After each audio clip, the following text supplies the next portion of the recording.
Remember when we were little, all stories started with, "Once upon a time?" My story did too.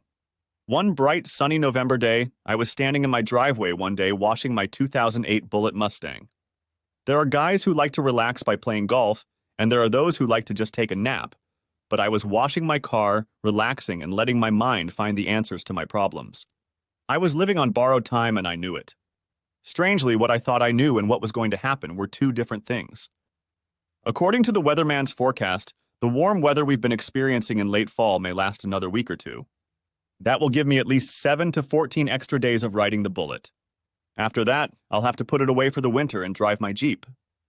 I had all my favorite Turtle Wax ice products laid out in the cart and was about to finish the interior and then start on the exterior when all of a sudden an impaired vehicle drove down my street and stopped in front of my house.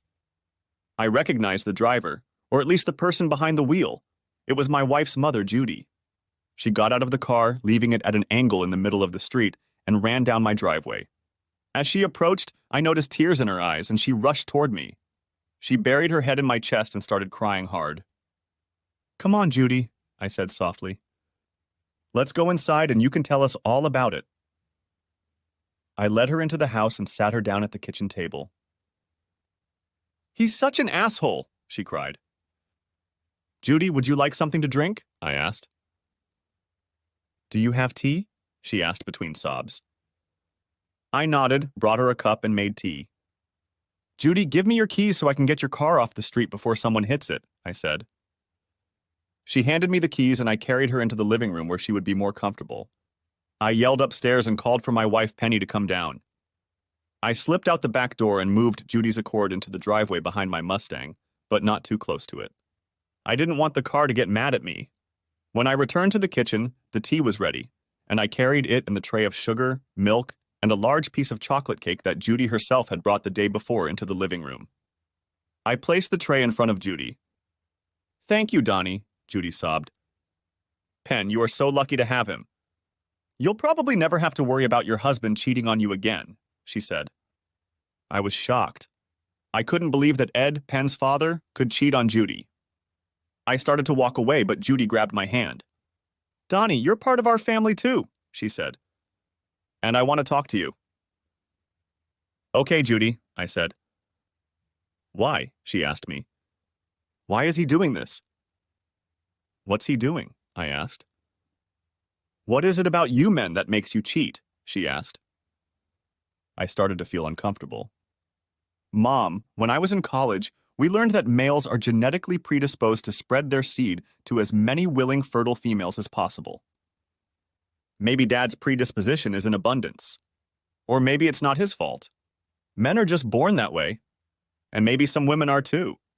Society even laughs and looks the other way when men act this way.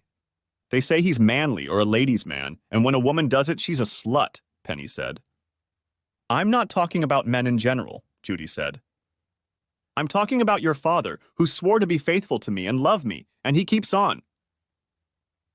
"Mom, you know Daddy loves you," Penny interrupted. "He loves you more than anything in the world. But he just needs to spread his seed. You can't fight nature. All you can do is try to work with her. When he married me, he vowed to put my needs and our marriage above nature," Judy said. The sound of the doorbell put an end to the conversation, at least for the time being. "I'll do it myself," I said, glad for the opportunity to take my mind off the painful and emotionally intense situation. Not that I didn't care. I liked both of Penny's parents, but all I wanted to do was wash the car. Opening the door, I came face to face with Penny's father, Ed. He looked like a dog that had been kicked. Ed was stocky, with a balding back of his head and seemingly the only eyebrow that managed to hover over his forehead. Why a guy who looked like him would even be around Judy, let alone marry her, was a topic best left in the hands of science fiction authors, because it made no sense.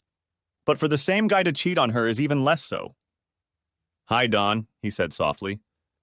"I saw Judy's car in the driveway." "Is she here?" "They're in the living room," I said. I pointed the way and he slowly walked in. I stepped through the door he had just come through and shook my head. I took the hose and started to hose the car down to remove any adhering dirt and debris from the coating before I soaped it up and washed it. I was just getting down to business and telling the car how nice it would feel when it was clean and rubbed to a shine again, when a giggle was heard from behind me. Just as I turned my head to see who it was, two thin arms wrapped around my waist. A lock of brown hair fell over my shoulder. "Donnie, do you love me?" she asked. "Of course I do, Penny. You already know that," I said. "I'm having a family crisis here, honey," she said. "I need some help. I need you to grill some steaks and help me talk my mom down. They might actually go for a divorce this time." "Has he done this before?" I asked. "Several times," Penny said. "They love each other so much, but they keep doing it." I can tell Dad is really serious about stopping this time. He even suggested they get help. The rest of the time he said he didn't need a psychiatrist playing with his head, but now he's finally realized that he probably can't quit on his own. And my mom knows he loves her. "Maybe she should do something more than that," I said. "What do you mean?" Penny asked. "Look, honey, they're both adults. They're older than we are. They know they have to take responsibility for their own actions and the results of the choices they've made. So maybe if your mom refused to put up with this a long time ago, she wouldn't be going through this now. And maybe if she had, your dad would have realized that if he kept doing it, it would end up costing him in the end." "I don't understand you, honey," Penny said. "Okay, I'll put it simply," I said. "If I was your mom, the first time I caught him cheating, I would have divorced him. I heard you tried to tell her about his character and all that, but to me that's just total bullshit. It was like you were justifying his actions. And he needs to realize that every time he goes out and does that, there's a chance he's going to lose his wife and his family." Penny looked at me like she was shocked. Then she tightened her lips and they quivered. I realized she was moving into a fight, flight, or tears reaction. I watched her say nothing, and then her tears started to flow. I wrapped my arms around her and told her to calm down. I would do anything she wanted. "Donnie, this is easy for you. Your parents aren't the ones talking about breaking up. Your parents were perfect, that's why you never went through this. I don't want my parents to split up, and I don't want them to live the rest of their lives alone. When we have kids, I want them to have two grandparents who love them, and I want us all to be one big happy family. I don't want to worry about not being able to invite one of my parents to a birthday party or barbecue because the other one won't come if they're there," she laments. "Okay, honey," I said. "I'll help. I'll cook the steaks, and you can send your father to talk to me while you talk to your mother. Maybe when the food is ready, you two can join us on the deck and we can get them talking." I philosophically disagreed with what I was doing, but I loved Penny like flowers love rain. I could also understand her need to try to keep her parents together. Most of us don't want to see our family fall apart. We expect our parents to be paragons of virtue. After all, they are the ones from whom we drew our examples of right and wrong. Even when they fail, we tend to look past it just to stay out of the way. So I spent an unpleasant afternoon chatting with my father-in-law. We went from talking about my Mustang, during which Penny's father lied to me, to talking about other sports. Penny's dad told me that he had a friend who had a Bullitt Mustang from the 80s. He told me about how much faster it was than the ones they make now, and how he had borrowed it a couple times. I just nodded my head and smiled. But I thought he was a lying sack of shit because they didn't make Bullitt in the 80s or 90s. And as for speed, the 2012 V6 Mustang has more horsepower than the V8s of the 80s and 90s and has a higher top speed. Plus, they handle better and have better fuel economy. Anyway, after that we talked about sports and how to cook the best steak on the grill. He was giving me all this fatherly advice and trying to make himself look like an expert on how to be a man while I had to wash my car. So not long after I wooed him, I let the other shoe drop. "So what's going on between you and Judy?" I asked. He looked like I'd punched him in the face. Then he broke down and almost cried. "I didn't mean to hurt her," he cried. "She wasn't supposed to find out." Original, I thought. Are there any cheaters in the world whose spouses had to find out about this? And if he didn't want to hurt her, why the hell did he do the thing that would hurt her the most? I had to work hard not to snap at him. I remained surprisingly calm and collected, even though I was seething inside. Judy was so much like her daughter that I imagined him doing something to hurt Penny too. And I wouldn't let anyone hurt my wife. I actually wanted to kick that cheating bastard off my property. In my opinion, Judy needed to divorce his ass. He was a serial cheater and he would do it again. Judy would be better off without him. I thought about my dad and Uncle Steve. They were both great guys. My mom died a few years ago in a car accident. And my Aunt Millie, Uncle Steve's wife, decided in the last years of her life that she was a lesbian. Dad passed away a year or so after Mom, so he was no longer with us, but any of those guys would have given anything to have a woman like Judy in his life. And they'd be better for her than that sack of shit. But I smiled at him, thinking about it. An hour or so later, Judy and Penny joined us on the deck. We ate, and the meal was enjoyable. Ed had perfected the puppy game. He carried more nonsense than a herd of cattle. I think part of my problem is that in the last few years of my life, I've become estranged from the church, he said. I need a dose of a good book to get me back on track. I looked across the table at him, expecting to see him struck by lightning. When that didn't happen, I yelled out, "Excuse me!" Then I ran into the house and down into the basement. I closed all the doors behind me and buried my face in one of the couch cushions. Then I laughed at the top of my lungs. There was no way that bastard would have the guts to even walk into a church. He was just trying to say what he thought would once again save him. When I finished laughing, tears were still running down my cheeks and my face was red. I went back and sat down at the table. Penny was looking at me strangely. The expression on Ed's face was clear as snow. It was as if he was waiting to be counted among the saints. Judy looked at me and I felt like a jerk. The look on her face spoke for itself. She was really in a lot of heartache. She was on the verge of cutting that asshole out of her life forever, and she was counting on me and her daughter to help her make the right decision. "So, Donnie, do you think counseling might be a way out?" she asked. I looked at Ed, who gave me a barely perceptible nod. And I looked at Penny, who was standing next to him, trying to save her parents' marriage. She, too, nodded almost imperceptibly. Then I looked into Judy's eyes. Only there wasn't a trace of deception in her eyes. And I had done it. I did it for purely selfish reasons. "Counseling is supposed to help you sort out problems in your marriage," I said. "If you get a good therapist, they will sometimes help you see things in yourself and in the relationship that would otherwise go unnoticed. They can help you see patterns of behavior that aren't visible to the average person." It wasn't actually a lie. I heard it on a program about therapy on the Science Channel, so it was probably at least partly true in some situation. Judy looked me in the eye and believed me. She nodded her head and said, "Okay, we'll give it a try." She reached across the table, took Ed's hand, and smiled at him. Penny looked at me. I felt like a battered turd. I'm a carnivore. Sometimes I only eat meat and don't eat any vegetables to shove more steak or roast down my throat, but that day I almost threw up from the steak. I felt like crap for what I had just done. "I don't mean to interrupt you two lovebirds," I said.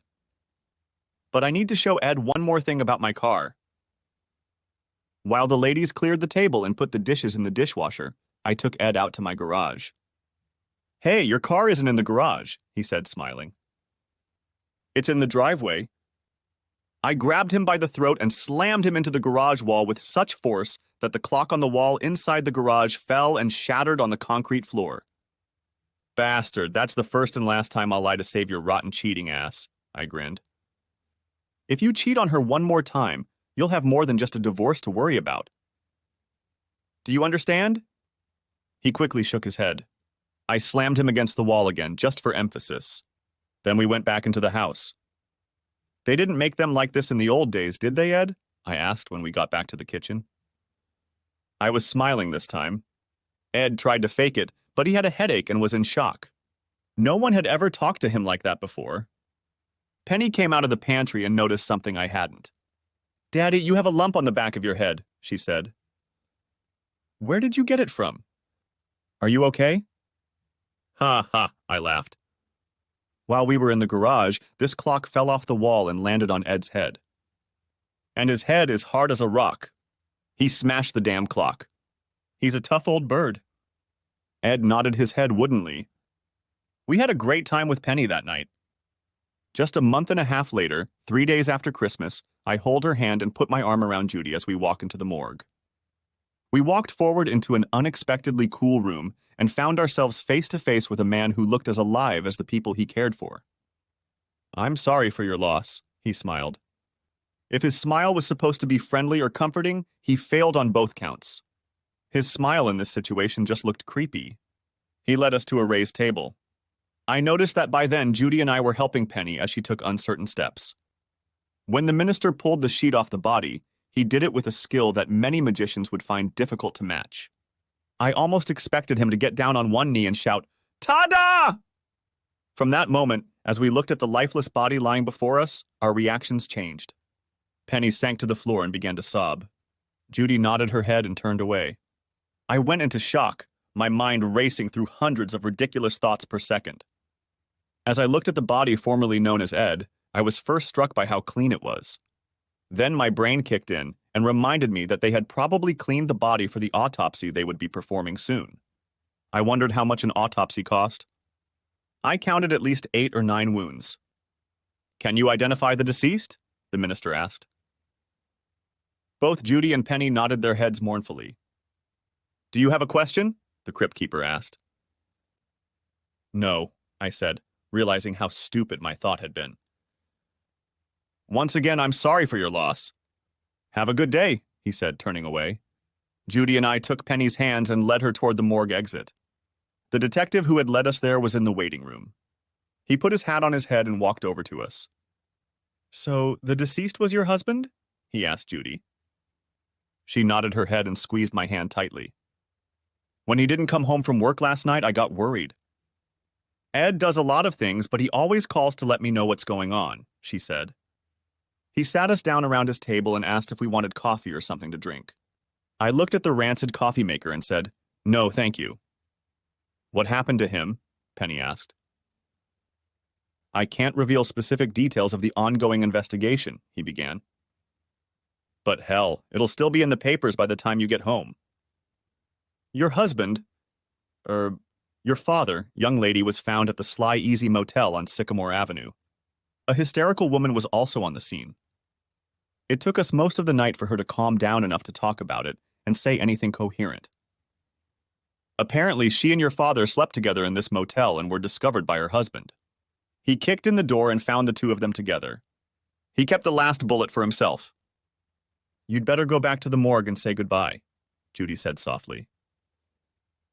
"Ma'am, I'll ask the coroner not to hurt his face," the detective said. "That won't be necessary," Judy said. "Oh, that's not a problem," the detective said. "We do it all the time, and there's nothing to investigate in this case. We have videotape that shows the guy kicking in the door. Your husband was already gone, and there's no way the woman could have moved around the room without leaving footprints." "Detective," Judy said icily. "I meant it's not necessary. I don't care where he's buried." Judy stood up, and I rose with her. Penny looked at her mother.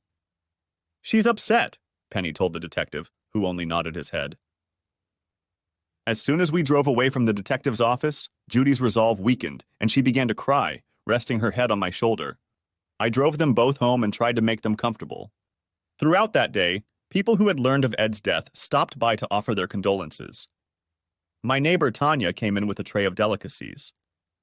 "How are you holding up?" she asked. I shrugged. "It's okay, honey, we're friends," she said. "I know you spent a lot of time with the old man. I used to see him a lot when he came to visit.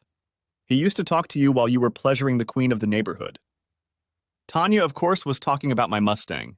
She always told me that if her husband Rick spent as much time on her as I did on my car, she would be a happy girl. "Actually, Tanya," I started. Then I lowered my voice so no one else could hear us. I couldn't stand that old bastard. He was a serial cheater. It was just in his nature to cheat. "You can't go against nature," she laughed. "And Judy is so sweet," I continued. "I don't know how she put up with him for so long. After she gets over his death, she'll be better off without him." "You're high," she laughed. "Women aren't like that, especially her generation. He was her first lover, her first husband, her first everything. Why do you think she kept forgiving him? She loved him, stupid. She couldn't imagine herself with anyone else. They're like magnets. They're so drawn to each other. Without him, she'd be lost." Tanya was wrong about several things. As the weeks passed, Judy's anger at Ed continued unabated. At first, she even refused to attend his funeral. I convinced her to go for Penny's sake. Eventually, Penny got angry at her mother and at me. I told her I didn't want to speak at her father's funeral. She probably thought I was just nervous about public speaking, but truth be told, I couldn't think of a single good thing to say about the guy. One of his best friends ended up doing the whole thing. His words were memorable. "We're all here to say goodbye to Ed Bauer." Well, he was Ed. You should have known him. Even his best friend, who had known him for 45 of his 50 years of life, couldn't think of a single good word to say about him. After the funeral, Judy fought for her life.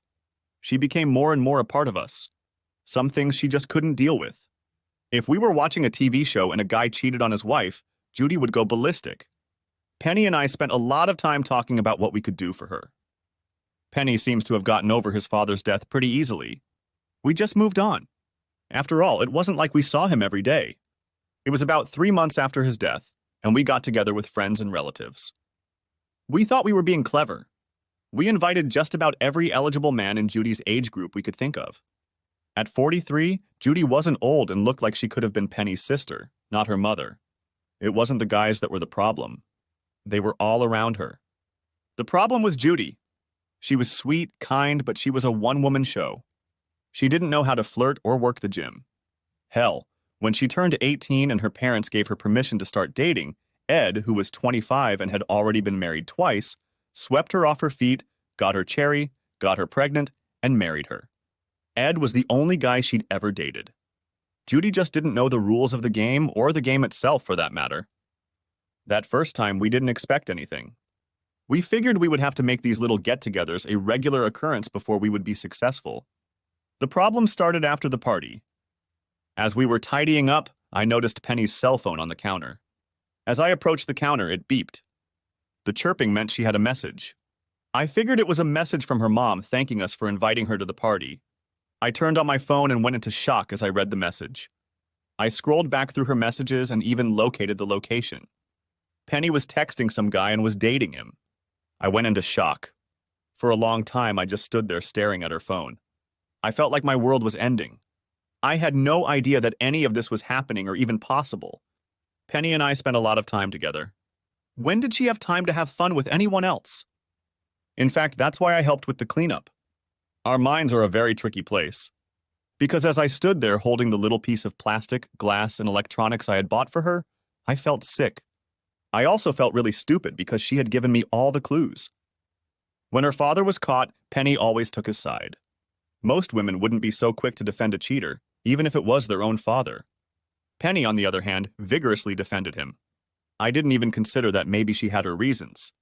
When she defended him, she always adamantly swore that her father loved her mother. It was just his nature to deceive.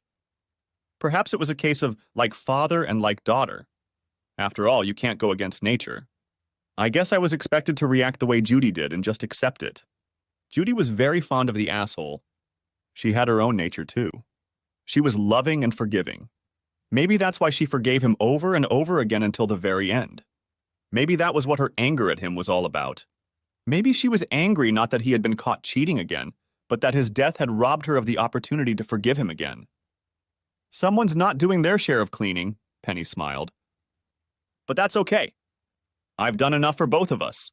Why don't we move to the boudoir? Honey, I really need to adjust the brakes, I said. I watched her reaction as I said this. Her face showed signs of sadness, frustration, and anger. How long will it take? She asked. If I do them all, it will take me almost all night, I said. Can we do it another time? Can we do it tomorrow night? She looked at me strangely. And then different thoughts visited me.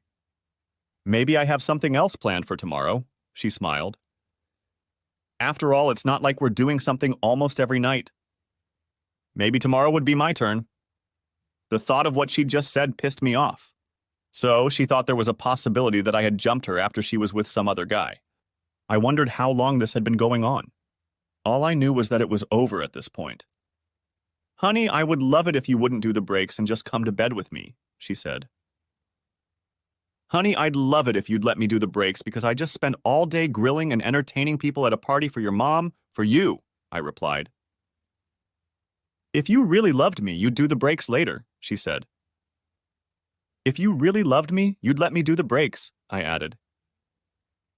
What's wrong with you, Donnie? She asked. Usually you get me from the moment we wake up until the last second we open our eyes. And today you don't want that. Do you know how many women here have told me how lucky I am to have you? Even Tanya told me what she'd do to you if I wasn't here. So I want very badly to do some of that right now. They will still be possible tomorrow, I said. And with those words, I left her standing still. Okay, she called out to me through the door. And knowing Penny as well as I did, I realized what this was all about. The reason she was so desperate to have sex with me tonight was because we weren't going to have sex tomorrow. She was going to pretend to be tired or something, but really she was sure she didn't want to have sex with me after having fun with the man she'd met at the motel.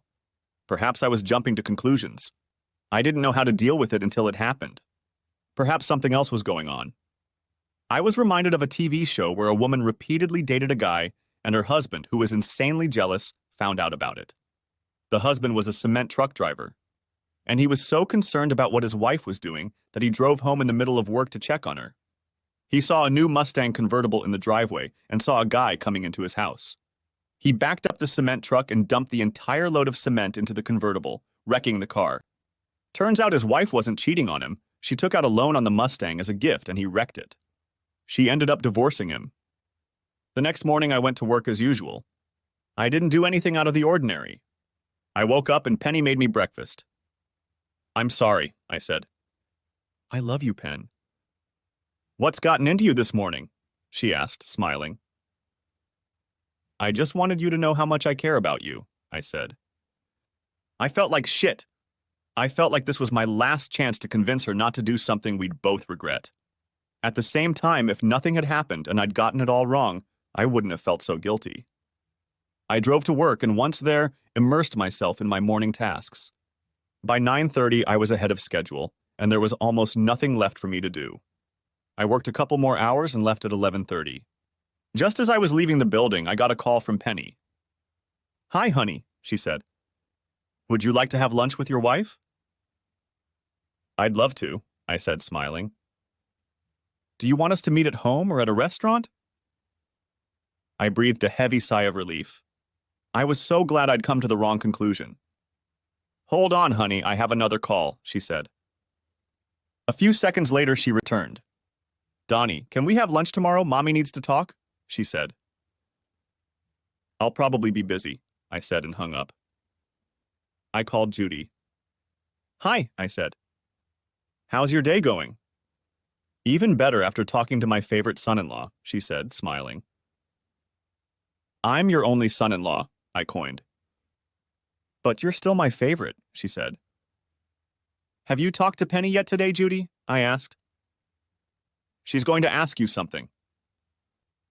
I hope you're not going to set me up with one of your lonely old friends again, she said.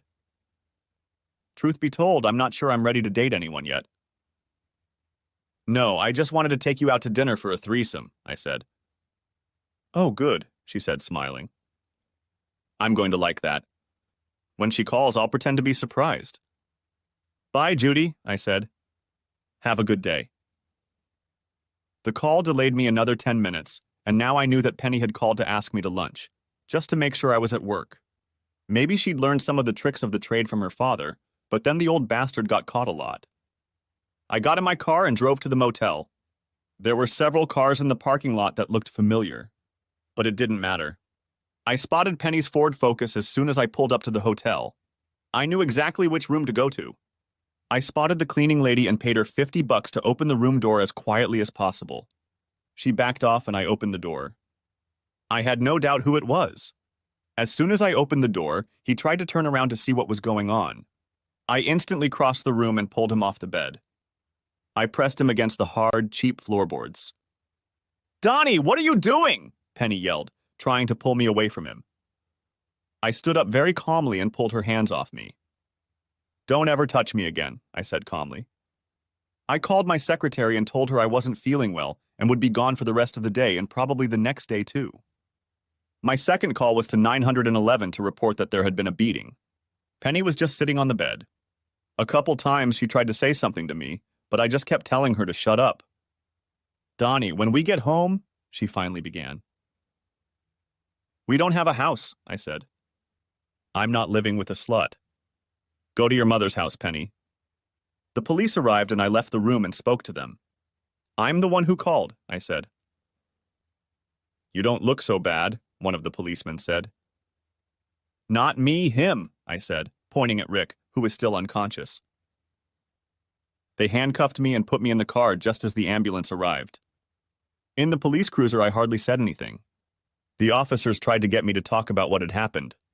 Although I would have easily confessed what I had done, I was too depressed to talk about it. As soon as I arrived at the station, I was photographed, fingerprinted, and detained on suspicion of assault. Until the details of the case came out, they only had suspicions. Even if I was willing to tell them I had done it, they had no proof. In every major city in the world, there are countless lunatics who will confess to any crime, from the Lindbergh kidnapping to the Ripper murders in London. There are also leagues of homeless people who are willing to admit to a crime just to get a few meals in a cot. This is especially true in bad weather, when some people are willing to sacrifice their freedom to have a roof over their heads. I was placed in a large cell with at least 8 other people. None of them approached me, and I was content to sit on an empty bench along the back wall. Most of the guys looked like they were either poor or drunk. I decided to use this time wisely. Since all I could do was think, it seemed like the perfect time to consider my next steps. There is a big difference between suspecting that your spouse is cheating on you and actually confronting it. There's also the issue of emotional attachment. Let's face it, people change over time. There are many cases where a couple has just become so estranged that one of them does something drastic just to get the ball rolling. In such cases, the divorce that follows can be a fresh start for both. In such cases, the parting can be pleasant. But there are others when a couple has quarreled and argued so much over the years that they just can't stand each other. They fight not because they love each other and want to stay together, but because they hate each other and want to make the other's life as miserable as possible. Like, I'm not going to let this asshole get a divorce so he can go sleep with his goddamn secretary and be happy. In my case, it was nothing like that. I loved Penny with all my heart and soul. Until I walked into that motel room and saw her with Rick, I intended to spend the rest of my life with her. That's why it was so painful for me. I literally felt like someone had ripped out a part of my soul. I didn't realize that. We had a beautiful life, and I really thought we loved each other. At least I loved her. And the guy she picked, Rick, was older than me, and I'm 6 years older than Penny. Rick was old, and he was fat and bald.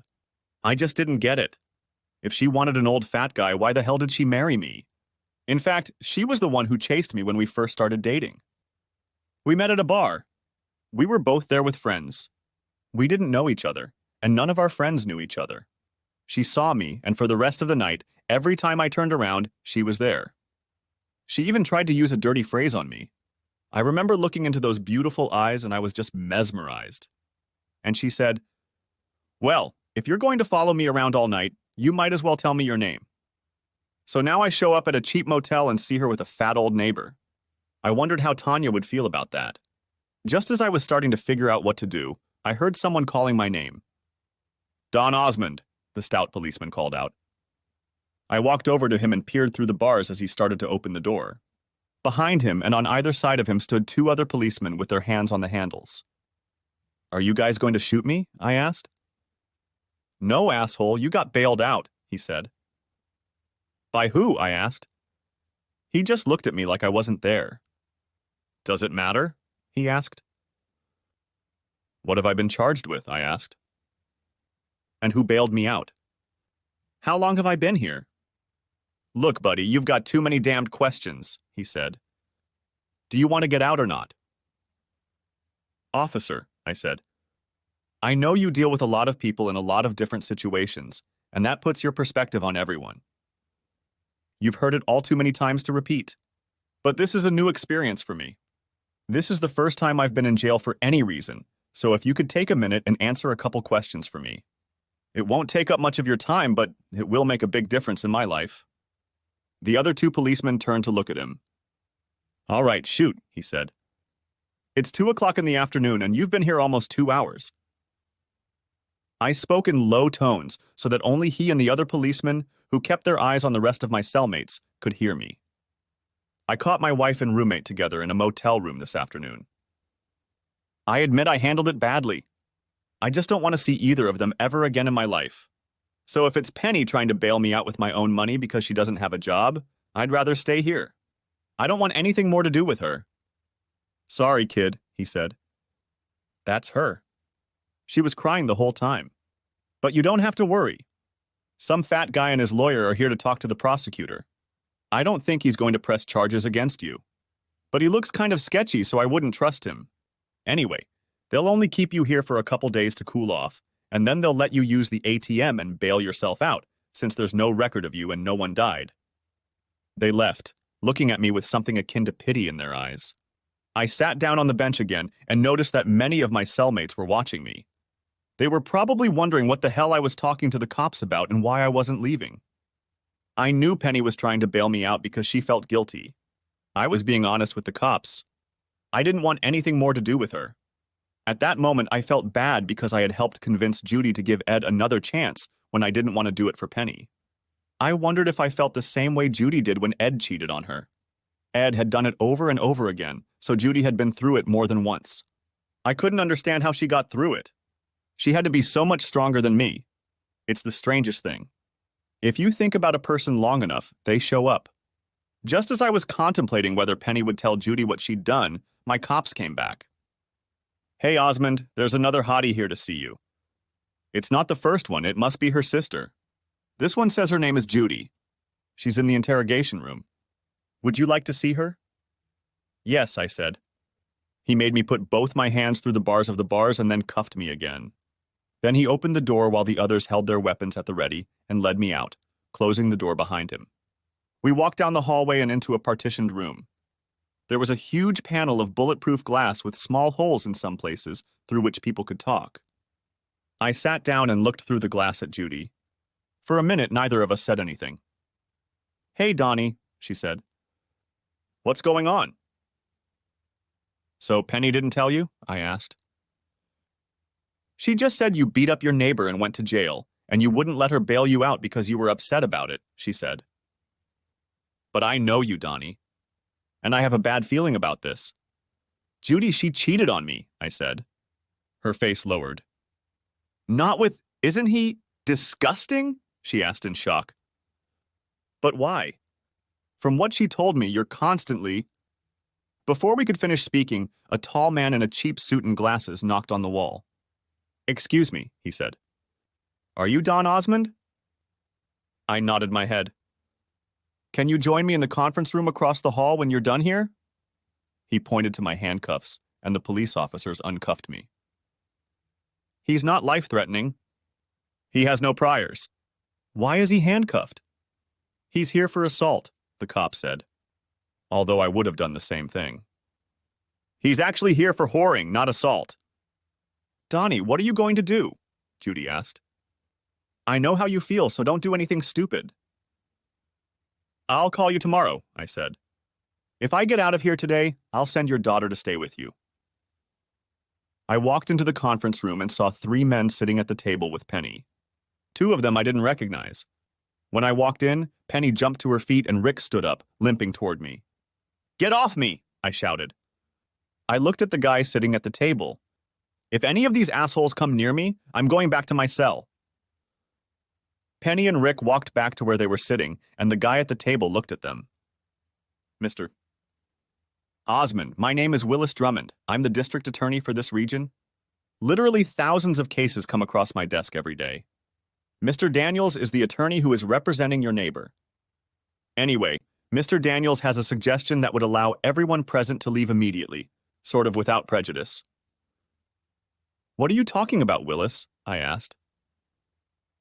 Why don't you tell him, Charlie? He turned to Daniels.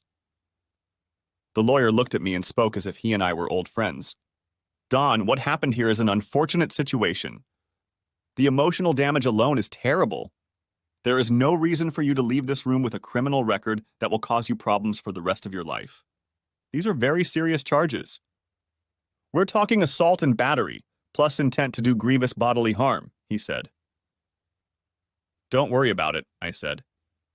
With my education and specialty, my employer and future employers won't care.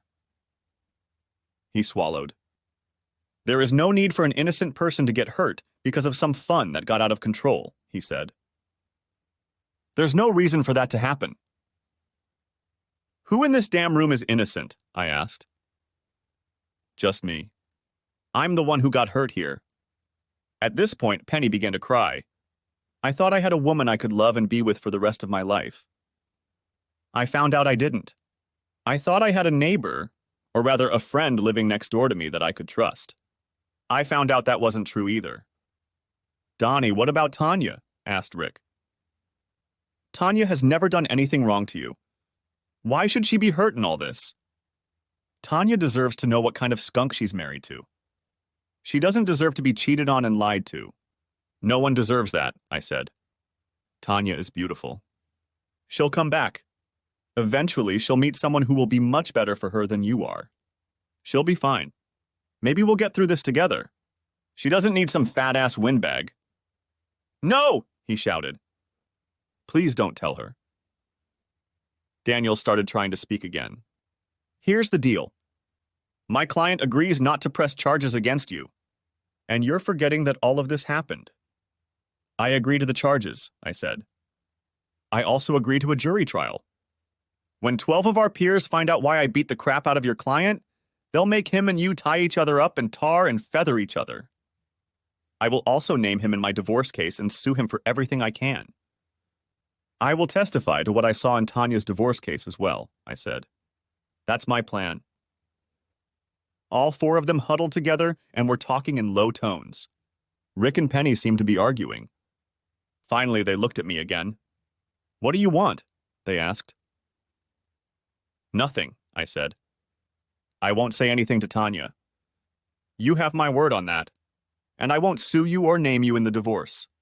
But you must testify in the divorce if necessary and deny the charges. You also agree to never speak to me or come within 50 feet of me or my things without my permission. Sold, he said with a wide grin on his face. Hey, wait a minute. I know I'm about 50 feet from the HER right now, but it won't start until I step away from the building, right? Rick, I don't care what you do to her. She's not mine anymore. Once my divorce is settled, I'll never see her again. She's all yours. Can I go now? No, Donnie, Penny shouted. No, we're not doing this. Willis, could you walk me to the counter so I can get my things? I need my wallet so I can get a cab home. As I walked down the hallway, all I could hear was the sound of Penny crying. When I got home, Tanya was in the yard. She came to the fence and talked to me. Where have you been, stranger? She asked. My husband got into the wrong neighborhood and they robbed him. They blacked out both his eyes and broke his nose, poor little guy. It's hard, Tanya, I said. I'm sorry to be so abrupt, but I've had a rough day too. We'll talk later. Hey, send your wife over here, she said. Tanya, I don't have a wife anymore, I said, and walked out into the house, leaving her in shock. As soon as I entered the house, the phone rang. I noticed it was Penny's cell phone, the same phone that I had used to find out what she was doing. I just let it ring until voicemail answered the call. After the 5th time it rang, the phone went silent and abruptly turned on again. This time it was Judy's home number. I picked up the phone to tell Judy to call her daughter off. Judy, can you... I began. Honey, you have to... I hung up the phone. It was about a half hour before the phone rang again. I looked at it. It was Judy's cell phone. I picked it up and didn't say anything. Donnie, honey, are you here? She asked. Hi, Judy, I said. I had to give Penny hot tea with a couple sleeping pills, she laughed. She's out of her mind. She's crying and screaming and blaming everyone for ruining her life. I don't doubt it, I said sadly. But there aren't that many people to blame. Oh, she blames it on your neighbor Rick. She says he also sold her on that deal you agreed to. She also blames you for the way you've been acting. How am I doing? I asked. Donnie, you're not acting like me, she said softly.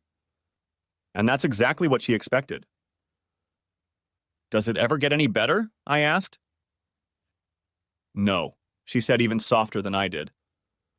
It gets worse over time. You start to doubt yourself. You wonder what's not in you that makes him want to be with another woman. You wonder what you're doing wrong. And you start comparing yourself to every new man you meet. You wonder if he will start sleeping with her now. And it gets worse as time goes on, because no matter how much time passes, you're never the same. You never regain that lost trust. You spend your whole life testing him. Every time he's late or not where he's supposed to be, you imagine he's cheating on you. Judy, can I tell you something? I asked. Of course. We're family, she said. I lied to you, I said. When we were trying to get you to get Ed back and go to counseling, I thought at the time that you were supposed to drop his cheating.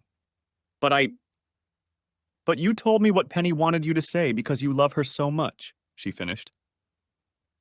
I know, Donnie. You're a terrible liar. Your mouth says one thing and your eyes say something else entirely. Ed was stupid, I said. No one he could cheat with was worth a quarter of you.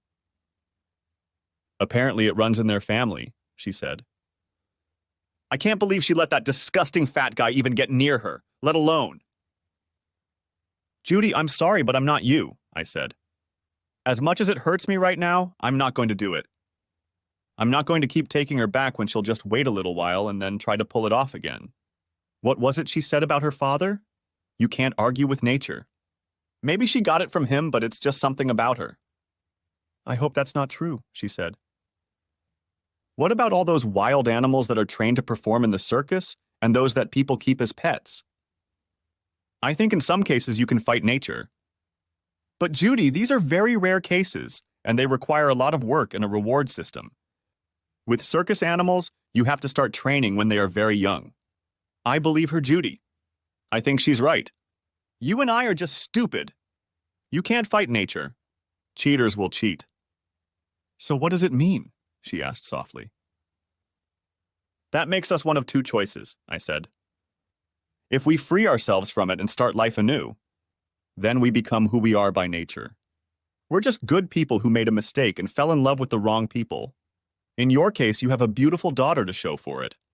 I have nothing, so at this point my life has been wasted. On the other hand, if we continue to put up with it, hoping they will change, we become suckers. We're just willing to keep putting up with it no matter what crap they spew at us. You've done your time in hell, Judy. Your next man should be worthy of you. And my next woman should be the same. Who are you talking to, Mom? Penny asked. Is it Donnie? Does he want to talk to me yet? Did you tell him how sorry I am? Did you tell him it wasn't my fault in any way? Bye, Judy, I said. I see you have your hands full. Over the next few days, I talked to Judy a lot. Tanya and several women from the neighboring house came to my house, brought me food, and talked to me to cheer me up. I hired a lawyer and prepared an agreement. I prepared what I thought was a very fair agreement. I was making good money. I wanted to split our assets down the middle like a judge would do.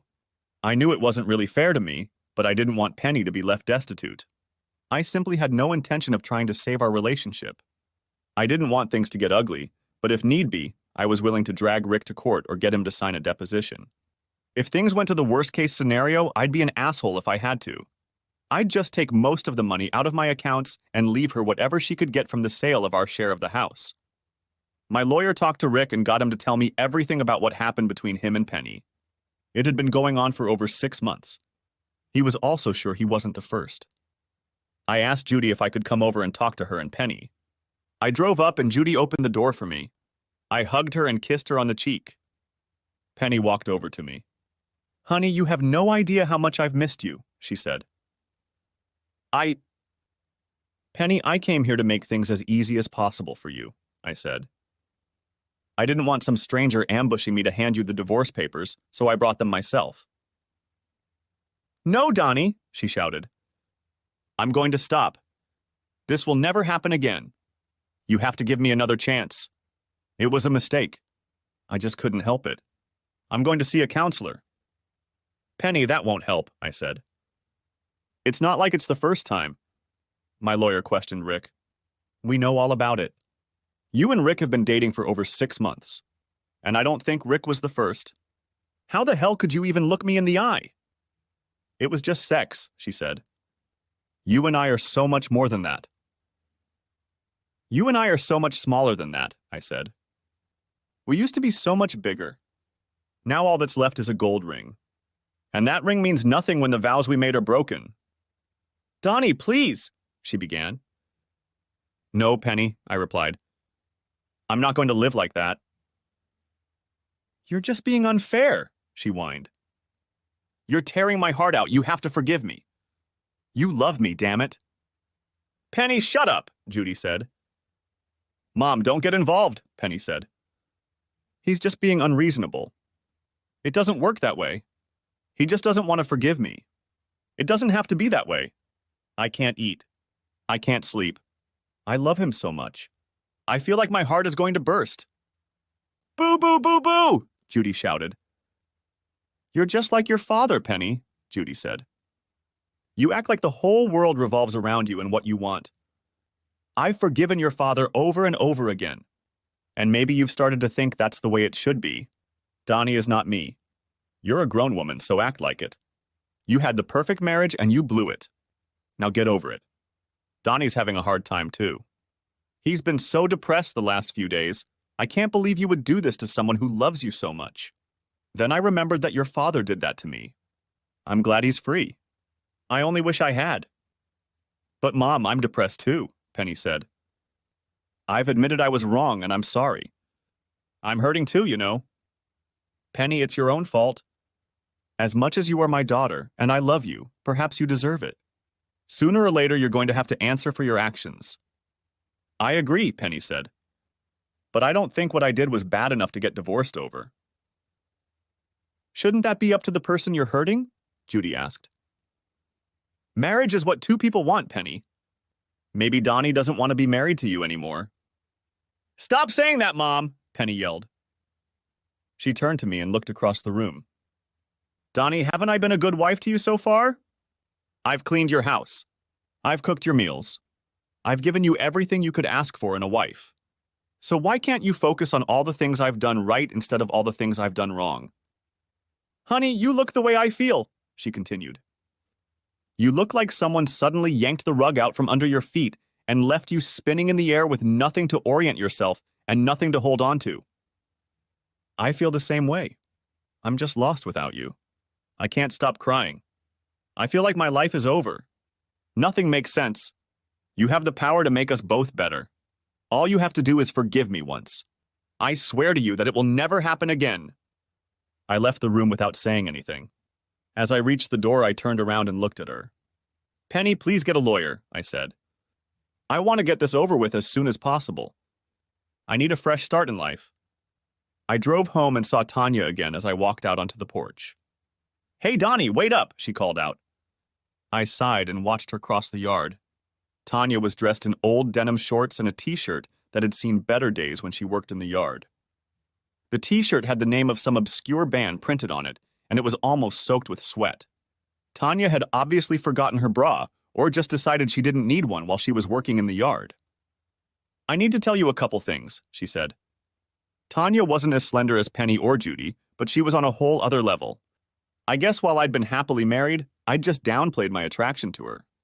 But now that I'd broken up with Penny, the floodgates had opened. Why are you looking at me like that? She asked. I'm sorry, I said. I shouldn't have. Donnie, I just wanted you to know that Rick and I are there for you, she said. If you need anything or just want to talk. Actually, I think it would be good for him too. He's still reeling from being mugged. I think a lot of his confidence is gone. You know that macho male ego you guys have? Well, his ego is shattered because some asshole beat him to a pulp and took all his money. Maybe talking to you guys will help him. You know how it works. When you have to help someone through problems, you feel strong. I think it might be good for Rick. I'll send it over in a little while. But I wanted to do something for you too. You'll be fine, she smiled. But that's not what I meant. You know I'm a married woman. Besides, you're not that kind of guy. I shrugged and tried to smile. I just smiled at her and thought again about telling her what a piece of shit she was married to. But I realized that telling her that would only hurt her. Besides, Rick getting his ass kicked by me and thinking he might lose his marriage was probably doing everything he could to be the husband she deserved. Why should I put her through that kind of pain just to get the pleasure of it? By doing that, I would be as bad as Penny and Rick. It's a cruise, Donnie. We have a client, a large website for singles.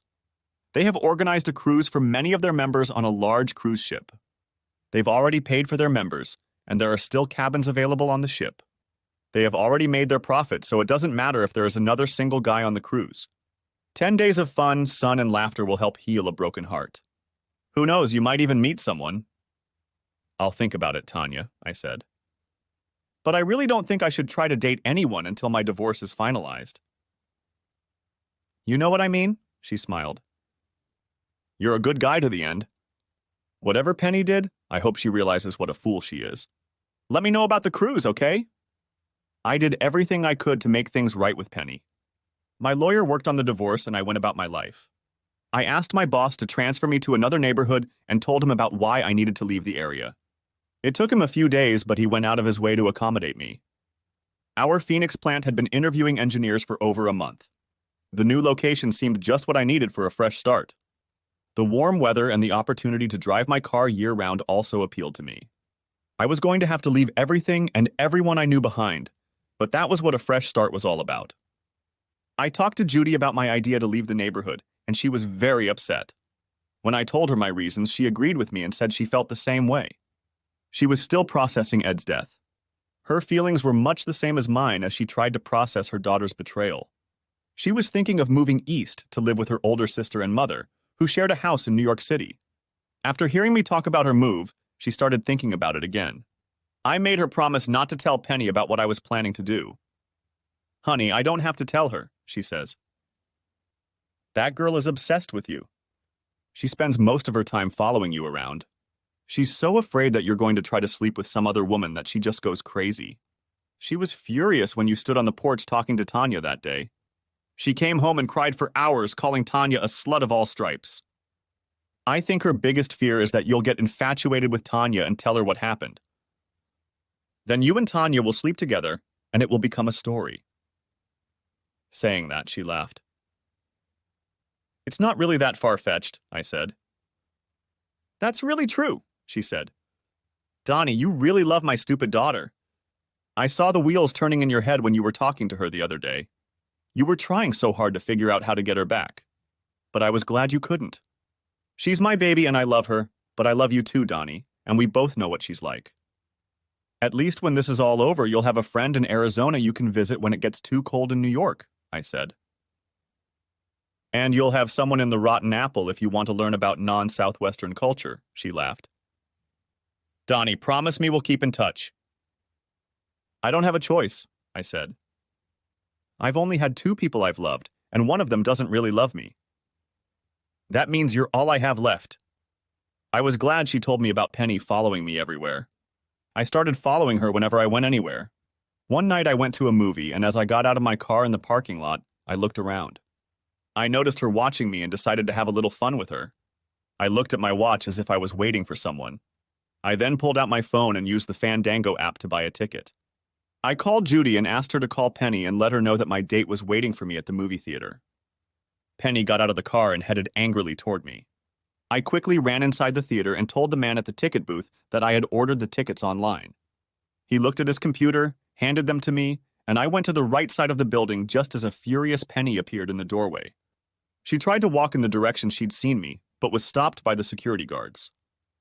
When she was escorted to the ticket booth, she realized that she had no way of knowing what movie I had come to see, and there were at least 15 movies playing in the theater. 2 hours later, I walked out of the theater. Bye, I called out, waving my hand like I was talking to someone. I had a great time. We'll have to do it again. That's enough, Donnie, Penny said. Just cut the crap. You went to the movies alone.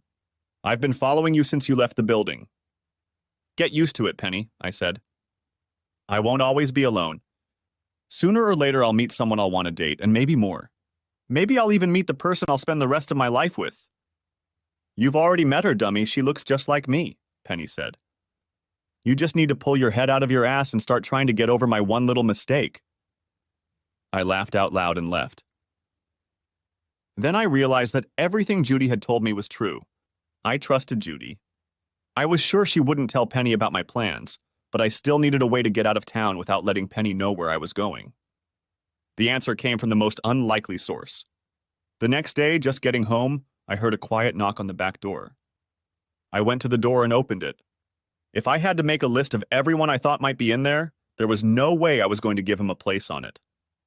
Rick was standing at my back door just like he used to when we were friends.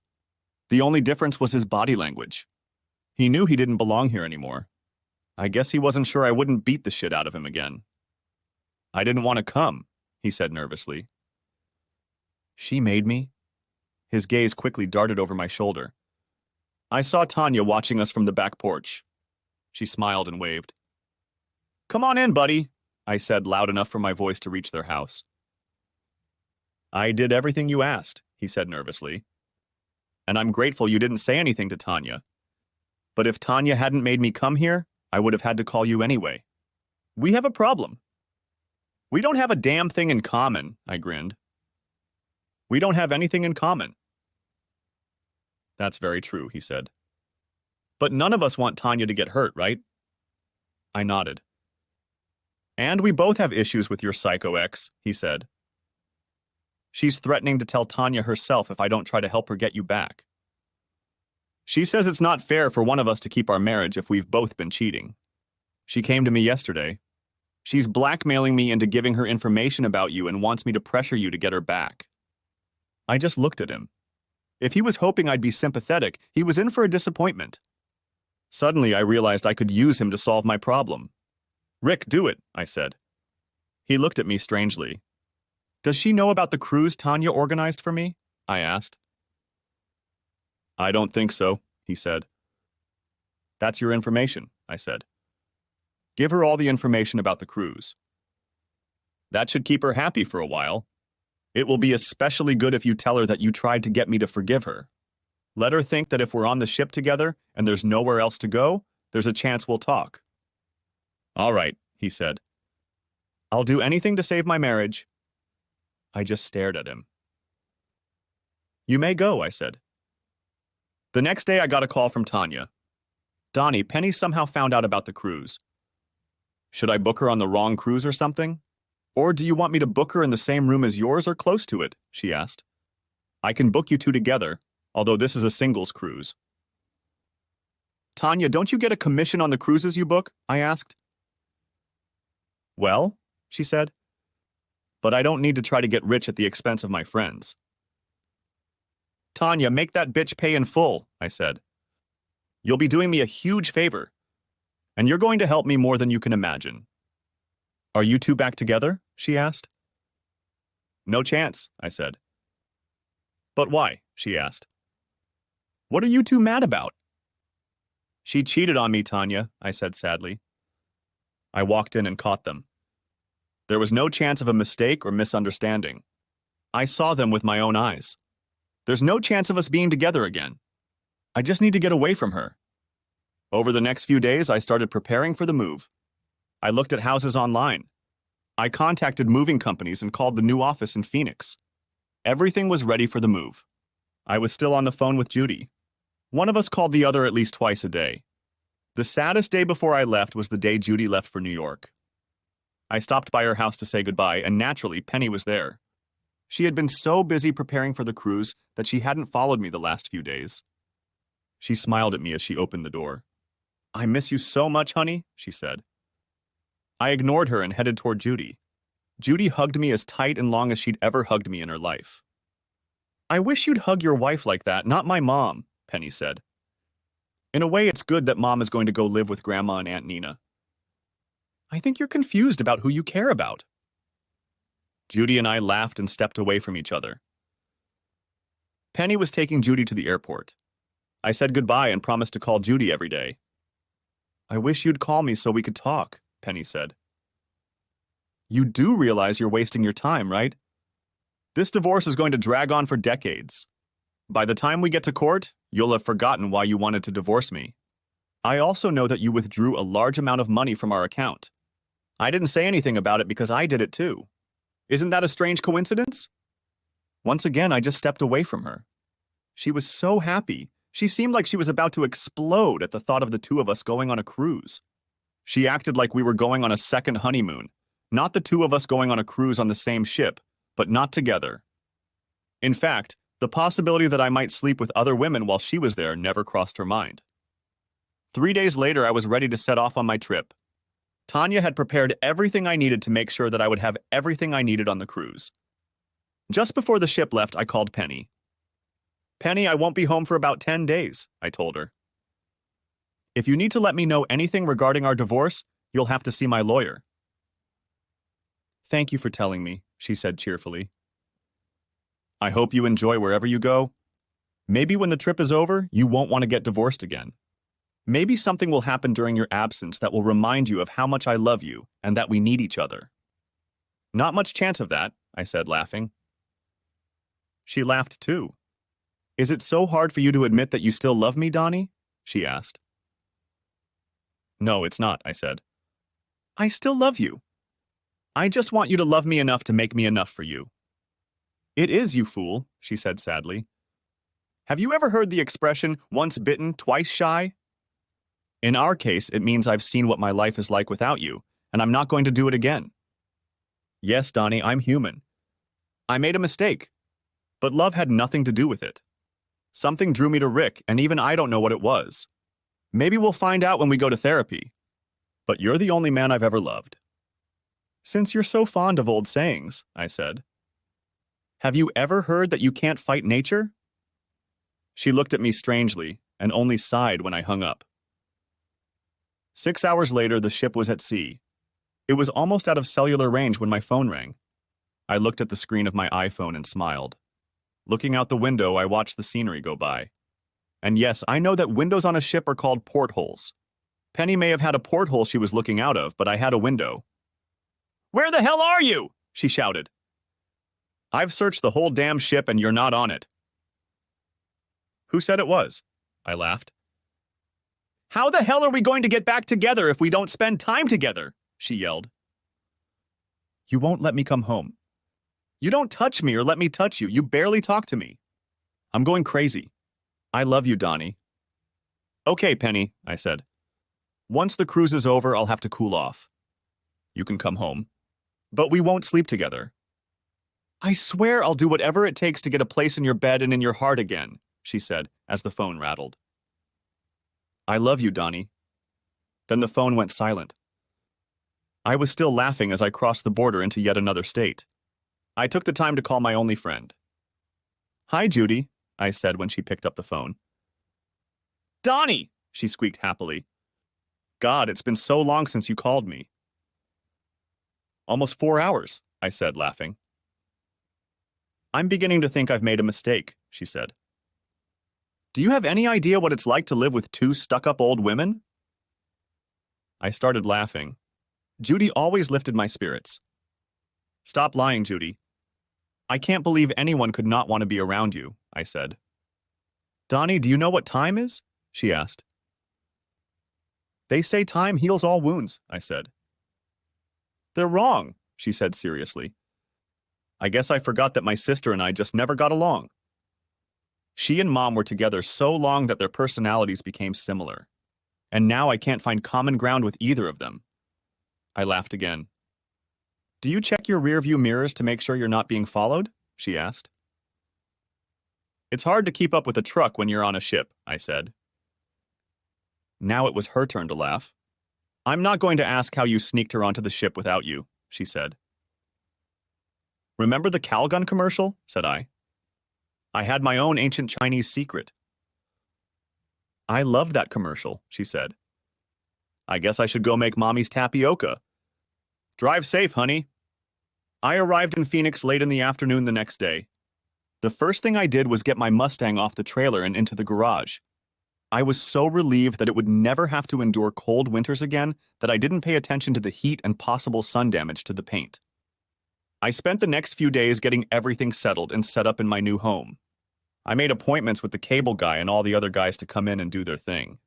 But when all was said and done, the house was beautiful, but it didn't feel like a house, just a place. The day before I was supposed to report to my new job, it happened. My cell phone rang.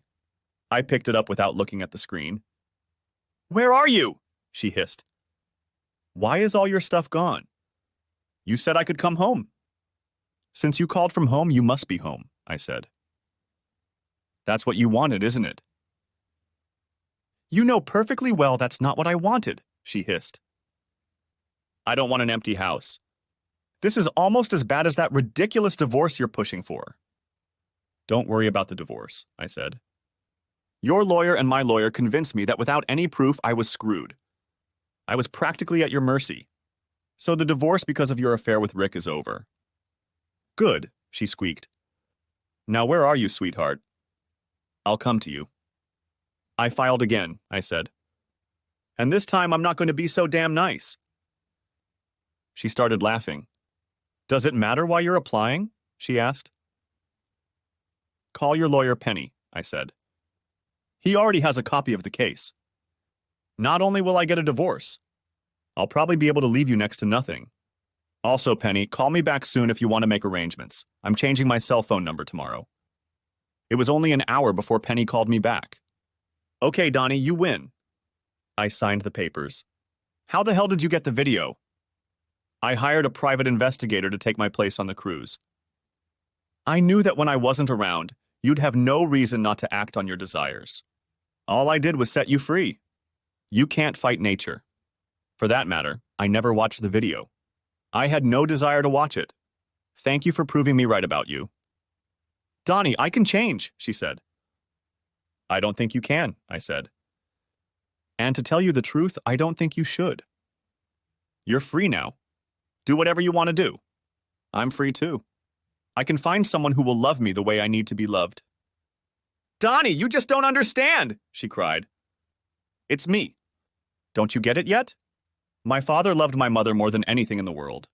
Yes, he cheated on her. But it didn't mean a damn thing. It was just sex.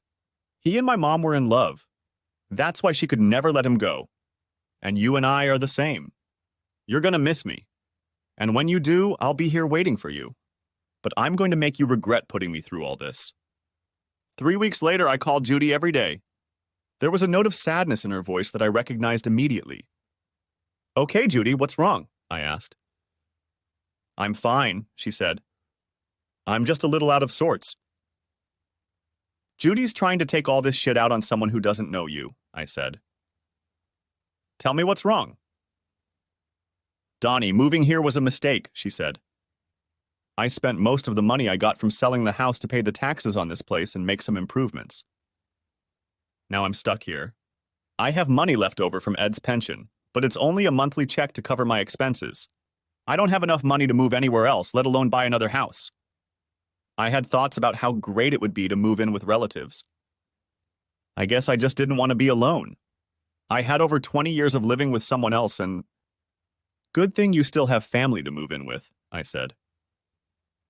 Oh no, she said. There's no chance of that. You have no idea what Penny's been up to since you divorced her. No, I don't, I said.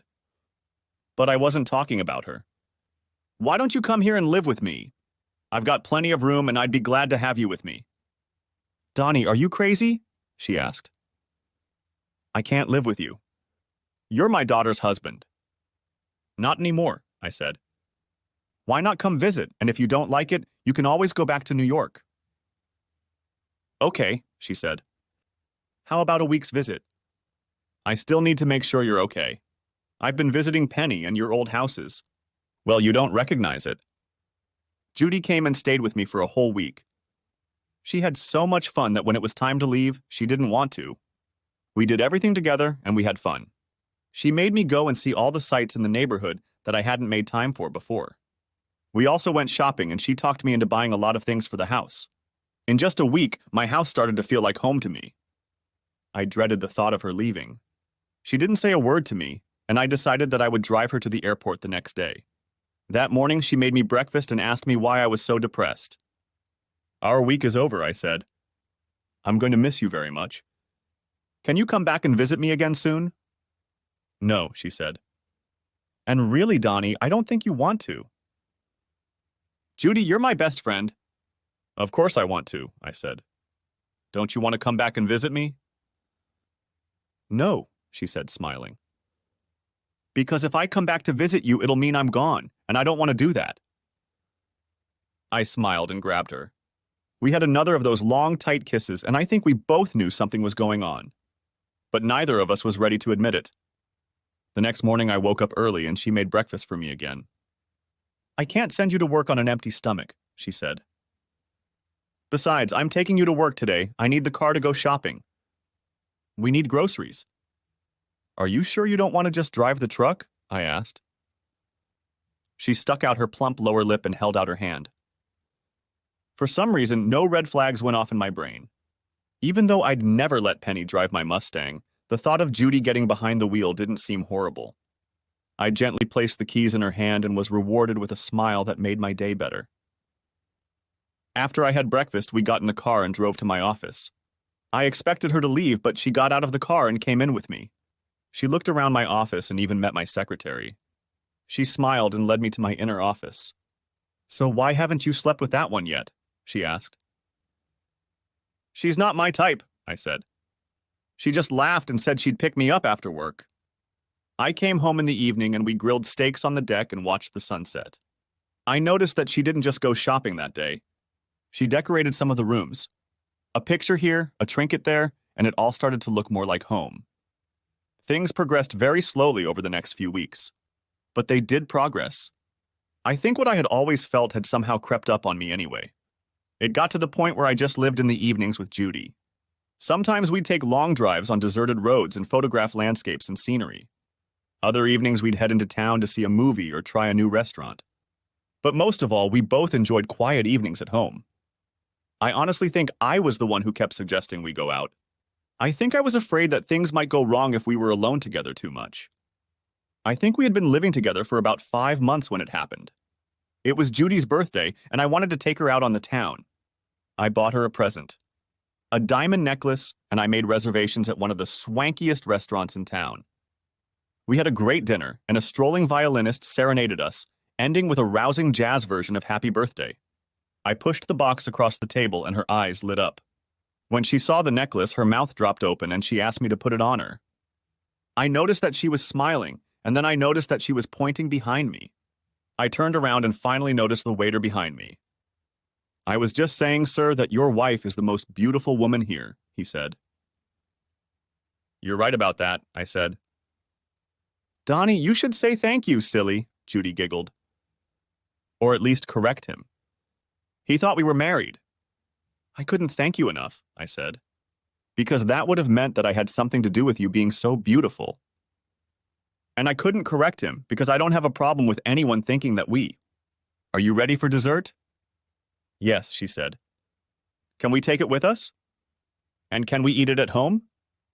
I don't think anyone can imagine how pleased I was to hear her say those words. All the time she had lived here, she had called it my house, which had become home. Hearing her call it home gave me a warm feeling.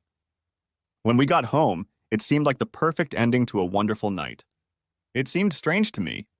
Maybe I'm getting old by the time I'm 30, but I was happy. I didn't need anything else. When we got home, we made love, and after a shower, we collapsed on the bed. "I love you, Judy," I said. 5 months, she said. "I can't believe we could do this for 5 months." "We wouldn't be able to," I said. "None of us are the type to just jump into bed with someone." "Maybe not," she laughed. "But we're both the kind of people who love very deeply and very exclusively." The next night when I got home, I had dinner and something else waiting for me. "I wanted to make sure last night wasn't an accident," she laughed. We made it a rule. We never mentioned Ed or Penny. The past was behind us, and all we wanted to think about was the future. We had so many good times that there was no time for the past. We did a lot of things for the first time together. But the one thing we never talked about was marriage. I don't know why. Everyone we knew thought it was. But we just never brought it up. But then again, we were too busy with the present and planning for the future to think about the past. That was until it came for us. I guess we made one mistake. When Judy moved in with me, we had to move the rest of her things to Phoenix from New York. Penny went looking for her mom, and her grandmother and aunt, neither of whom knew anything about our situation, happily gave her the address. After that, the comedy of bad timing began. One Saturday, I went out to buy a few things so Judy and I could barbecue and bask in the sun in the big hammock on our deck. While I was gone, Penny showed up on our porch. Judy had no choice but to invite her into the house, hoping I would be gone long enough to get rid of her. Penny realized almost immediately that her mom didn't live alone and that her housemate was most likely a man. Judy confirmed this and told Penny that she would meet her for breakfast the next morning. Penny drove off but saw my car and recognized it.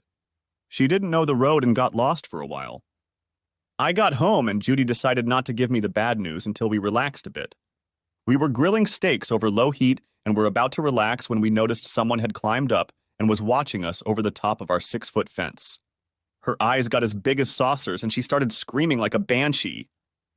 We let her in the house. "I can't believe you two," she screamed. "Especially you, Mom. What will Daddy think?" "Penny, we're not married anymore," I said. "So what are you doing here?" "I came to try to find my mother," she said. "I was hoping she knew where you were. I need a little help." "What kind of help?" I asked. "I've lost almost all the money you left me, and I'm about to lose my house. I was hoping you would give me another chance." "I realized how stupid I was," she said sadly.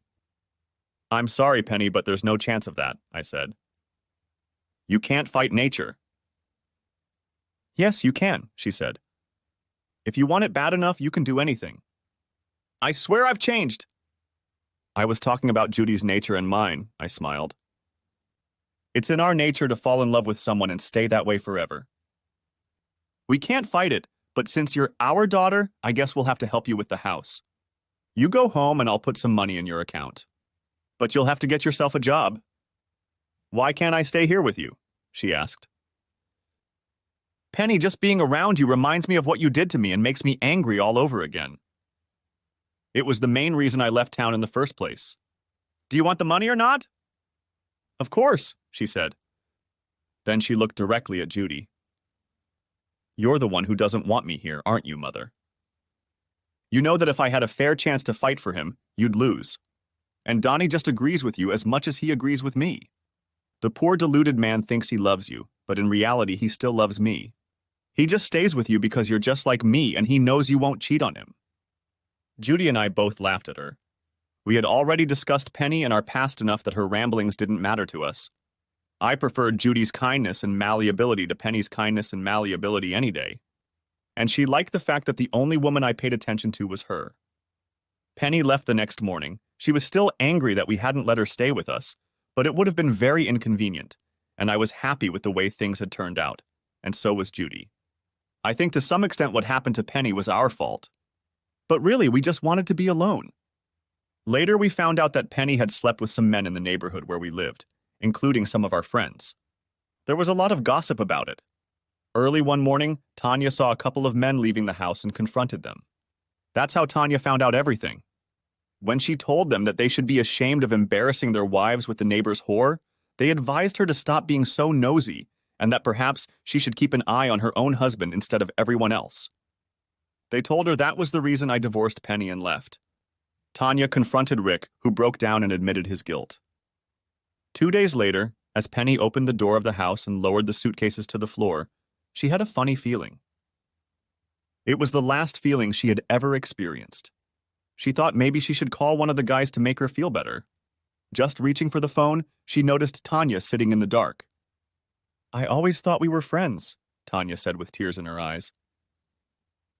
"We're friends," said a shocked Penny. "You had it all, Penny. You had a beautiful home, a good life, and a husband who idolized you. Why wasn't that enough?" Tanya asked. "I never thought he would find out," Penny said. "I love him so much, but I couldn't control myself. I guess it's just something in me. Like my father's. I guess you can't fight nature. When you're overcome with that kind of desire, you can't stifle it." "Let me try to destroy it," Tanya said, and took a bullet straight at Penny. Tanya called 911 and waited for the police. It was ruled a crime of passion, and Tanya was sentenced to 8 to 15 years. Rick vowed that he would wait for her and visit her every week. Judy and I got married. When Penny was gone, we really were all each other had. There were articles written about Judy and me. Although it happens a lot more often now, it's still big news when a woman in her 40s carries a baby to full term. We had twins, and we didn't name them Penny and Ed. We stuck to our rule of putting the past behind us. Judy and I often visit Penny's grave and talk to her. It is sad and terrible when someone dies, and neither of us wish that fate for her. Neither of us had anything to do with her death, but we both feel some guilt for it. Both Ed and later Penny were victims of their own nature. It is sad and yet poetic that Penny refused to learn from her father's example and thus condemned herself to the same death. I guess you can't fight nature after all. This part of the story usually says they lived happily ever after, and believe it or not, we did. The end.